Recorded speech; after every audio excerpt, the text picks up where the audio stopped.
दोस्तों, आपने कबीर जी का एक दोहा अवश्य सुना होगा, अर्थात गुरु और भगवान दोनों मेरे समक्ष खड़े हैं और मैं पहले गुरुदेव को प्रणाम करना चाहूंगा, ईश्वर को नहीं। क्यों? अंत में उन्होंने एक सूत्र दिया, जिन गोविंद दियो मिलाए, अर्थात जिन गुरु ने गोविंद से मिला दिया, ईश्वर से मिला दिया। ईश्वर तो सर्वत्र है ही, हमारे भीतर भी ईश्वर है।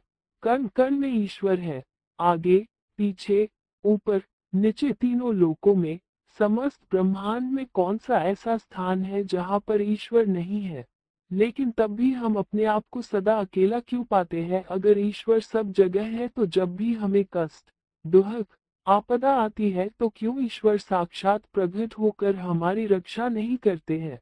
सज्जनों, कबीर जी ने ऐसे ही गुरु को पहले प्रणाम करने का निर्णय नहीं लिया। इसके पीछे कारण है, ईश्वर भले कण कण में हो, लेकिन जब तक ईश्वर आपको मिलते नहीं तब एक ईश्वर का आपको लाभ नहीं है। इस बात को हम एक उदाहरण से समझते हैं। आप बहुत गरीब हैं और एक कमरे में रह रहे हैं, ना खाने को भोजन, पहनने को वस्त्र और बीमार है, इलाज के लिए पैसे नहीं है। और मान लीजिए उस कमरे में जहाँ पर आप जमीन पर चादर बिछाकर सोते हैं, उसी के नीचे जमीन में खजाना पड़ा हो। वो खजाना तो है, लेकिन अगर वो खजाना आपको मिला ही नहीं तो क्या उस दबे हुए खजाने का आपको लाभ है? आपकी गरीबी दूर होगी, जाहिर सी बात है नहीं। लेकिन अचानक आपके पास कोई भद्र पुरुष आता है, वो व्यक्ति कहता है कि भाई थोड़ा सा हटना तो, और यहाँ से खुदाई करके जहाँ तुम बैठे हो ठीक उसी के नीचे खजाना है, आओ मैं साथ में लगकर उसे खुदवाता हूँ, और देखते ही देखते तुम अपार धन के मालिक हो जाओगे। आप संदेह ना करें और एक बार उनकी बात मानते हुए आप यहाँ से खुदाई करें, और क्या पाते हैं? हीरे जवाहरात धन संपदा से भरपूर एक सुंदर खजाना आपके हाथ लगता है।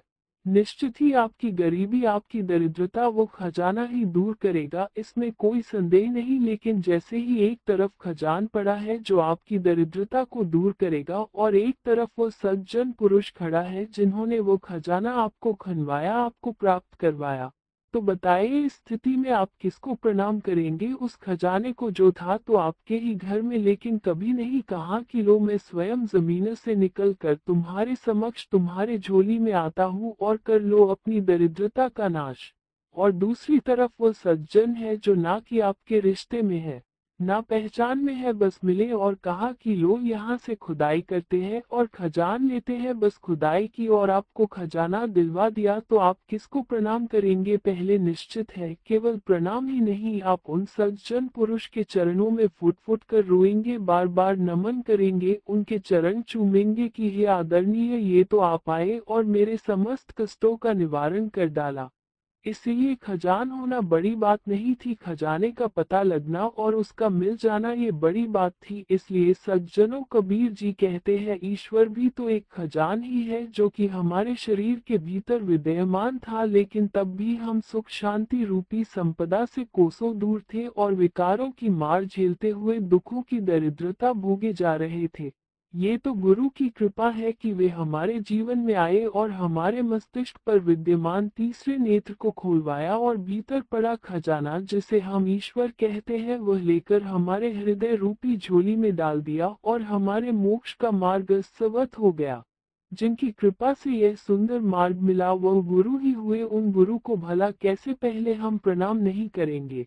ना चाहते हुए भी बरबस ऐसे पावन गुरुदेव के श्री चरणों में हमारा मस्तक नत हो ही जाता है। फिर एक और उदाहरण देखिए, आपको नदियां पार करनी है, पार तो आपको नौक ही लेकर जाएगी, और जिस वक्त आप नौक में बैठते हैं उस पार पहुंच जाते हैं तो निश्चित ही आप नौक में बैठकर पार हुए। लेकिन जैसे ही आप पैसा देने लगे तो क्या आपने नौक को पैसे दिया कि ये नौक ये लो 20 रुपए और आपका बड़ा धन्यवाद?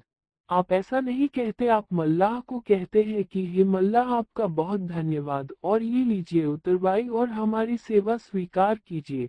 यहाँ आपने नौक को पैसे नहीं दिए बल्कि मल्लाह को दिए। क्यों? क्योंकि बिना मल्लाह के नौक किसी काम का नहीं। सज्जनों, गुरु मल्लाह होता है और नौक ईश्वर है। निश्चित ही ईश्वर पर सवार होकर हमें पार लगाना है, लेकिन अगर गुरु रूपी मल्लाह नहीं होंगे तो नौक रूपी ईश्वर वो भी हमारी किसी काम की नहीं होंगी। इसीलिए सज्जनों स्वतः ही हमारे मन में मल्लाह के प्रतिविज्ञता का भाव आ जाता है। एक और उदाहरण लेते हैं, हम बीमार हैं, स्वाभाविक है कि दवा ही हमको ठीक करेगी। आप हॉस्पिटल जाते हैं तो क्या वहां पर पड़ी हुई अनेकों दवाइयों में कोई भी दवाई उठाकर खा लेते हैं? जी नहीं। ठीक तो आपको दवा ही करना है, लेकिन उसके पहले आप किसके पास जाते हैं? आप डॉक्टर के पास जाते हैं और डॉक्टर से कहते हैं कि डॉक्टर साहब हमें ठीक कर दीजिए। निश्चित ही ठीक तो दवा ही करेगी, लेकिन आप कहते हैं कि डॉक्टर साहब आप ठीक कर दीजिए और डॉक्टर आपको दवा देते हैं, आप ठीक होते हैं और जैसे ही आप ठीक हुए आप धन्यवाद किसका करते हैं? डॉक्टर की, न कि दवाई की। अर्थात दवा तो है, ठीक भी दवा ही करेगी, लेकिन बिना डॉक्टर के वो दवा आपके लिए मिट्टी के समान है। और बिना डॉक्टर के अगर आपने सीधे दवा लेना आरंभ कर दिया तो हो सकता है कि आप अधिक बीमार पड़ जाए। ईश्वर भी दवा है, जो कि हमारी 84 लाख योनियों की बीमारी का इलाज है। लेकिन क्योंकि गुरु वैद्य है, उनके बिना अगर आप कहेंगे कि ईश्वर रूपी दवा आपको लाभ कर जाएगी तो ये भ्रम है। इसीलिए ग्रंथों में कहा, मेरा वैद गुरु गोविंदा हर हर नाम औखद मुख देवे काटे जम की फंदा। अर्थात मेरा वैद गुरु है और हरि के नाम की औषधि मुझको देता है और काटे जम की फंदा यम दूतों की फिंडों को काट देता है, बीमारी दूर कर देता है। इसलिए सज्जनों, गुरु खजान दिलवाने वाले वे सज्जन पुरुष है, नदियां पार करवाने वाले मल्लाह है और बीमारी ठीक करने वाले वैद्य है। जैसे बाहर मल्लाह या वैद्य को स्वतः ही आप प्रतिज्ञता के भाव से समर्पित हो जाते हैं, ठीक वैसे ही एक भक्त एक शिष्य गुरु को नमन करता है, समर्पित होता है कि हे गुरुदेव, अगर आप ना होते तो ईश्वर भले ही मेरे चारों तरफ था, लेकिन तब भी हम ईश्वर से सदा दूर ही रहते। इसीलिए सज्जनों, गुरु की महिमा, उसकी स्तुति, उसकी कृपा यह अनंत है। इसीलिए सदा प्रार्थना करें कि हे गुरुदेव, हम कहीं भी रहें लेकिन आपकी याद, आपका स्मरण, आपका प्रेम, आपका दुलार, स्नेह हम हर घड़ी महसूस करें, हर क्षण रोम रोम में। ऐसे ही प्रार्थना करते हुए सज्जनों, गुरुदेव को मन ही मन नमन करें। और आपसे निवेदन है, ये प्रसंग आपको अच्छा लगा हो तो कृपया अपने दोस्तों की शेयर जरूर करें।